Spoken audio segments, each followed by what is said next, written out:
नैहर में मजा उड़ा म्यूजिक डायरेक्टर धर्मेंद्र राज। नैहर में मजा उड़ा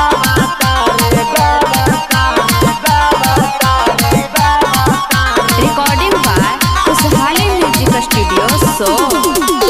काची गलतिया हो गई छौरी छोड़ के गेनी भतार गे।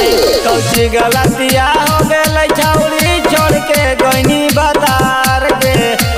नैहर में मजा उड़ावा तारे घूम घूम के बाजार गे।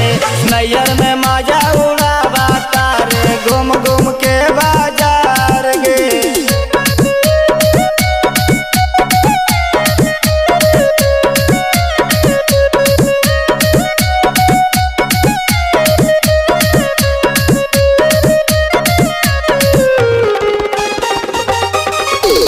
म्यूजिक डायरेक्टर धर्मेंद्र राज।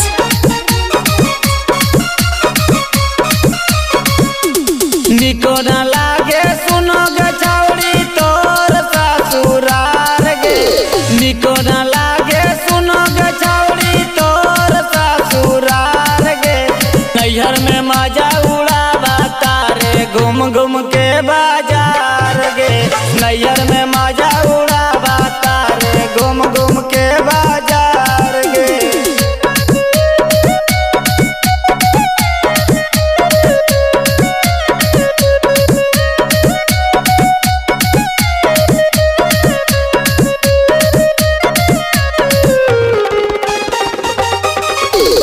म्यूजिक डायरेक्टर धर्मेंद्र राज।